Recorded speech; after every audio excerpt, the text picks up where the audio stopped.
রাজধানী ঢাকাতেও অবরোধ সংঘর্ষ হয়েছে। সায়েন্স ল্যাব মোড়ে কোটার পক্ষে আন্দোলনকারী ও তাদের বিরোধীদের মধ্যে থেমে থেমে সংঘর্ষ হয়েছে। এমনকি সন্ধ্যা পর্যন্ত মুখোমুখি অবস্থানে ছিল উভয় পক্ষ। সেখানে কয়েকটি ককটেল বিস্ফোরণও হয়েছে। পুলিশ বক্স হামলা চালায় কোটা আন্দোলনকারীরা। বিকেলে ঢাকা কলেজের সামনে বিজিবি মোতায়েন করা হয়। বেলা 12টায় কোটা সংস্কারের দাবিতে সায়েন্স ল্যাব মোড় অবরোধ করে আশেপাশের কলেজগুলোর শিক্ষার্থীরা। বেলা 1টার দিকে তাদেরকে সড়ক থেকে সরিয়ে দেওয়ার চেষ্টা করে পুলিশ সহ কোটার পক্ষের শিক্ষার্থীরা। তখনই বাধে সংঘর্ষ।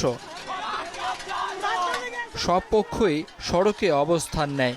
চলে ধাওয়া পাল্টা ধাওয়া আর মুখোমুখি সংঘর্ষ। একসময় ককটেল বিস্ফোরণ, ইট পাটকেল নিক্ষেপে পুরো এলাকা রণক্ষেত্রে পরিণত হয়। আন্দোলনকারী শিক্ষার্থীদের দাবি, ছাত্রলীগই প্রথমে তাদের উপর হামলা করেছে। এখানে আমরা শান্তিপূর্ণ আন্দোলন করতেছি, ওরা আমাদের শান্তিপূর্ণ আন্দোলনে এত হামলা করছে যে আমাদের দেখেন আমাদের অধিকাংশ পোলাপাইন পপুলারে একজনের পায়ে 10 জন মিলে মারতেছিল ভাই, ওকে বাঁচাতে যে এরকম অবস্থা ছিল। তার সেই অবস্থায় সে বর্তমানে হসপিটালে অবস্থান করতেছে।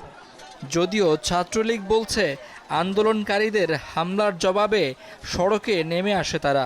এই পরিস্থিতি তৈরি করছে কোটার সংস্কার যারা, তারা প্রথমে এই পরিস্থিতি তৈরি করছে। তারপর ওদেরকে বাধা দেওয়ার জন্য ছাত্রলীগ পরে জনগণের সাথে ছাত্রলীগের ফুলাফান আসছে। এদিকে দিনভর চলা এই সংঘর্ষে বিপাকে পড়েন পথচারীরা। আতঙ্ক ছড়িয়ে পড়ে গোটা এলাকায়।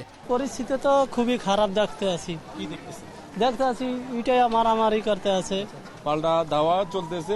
আমি যেমন গোল্ডেন গেটে যাইতে পারছি না, 1 ঘন্টা যদি দাঁড়া রয়েছে। জনগণের খুব ভোগান্তি যেতে আছে, রাস্তাঘাট বন্ধ, মানুষের অসুবিধা। শাকিল হাসান, যমুনা নিউজ, ঢাকা।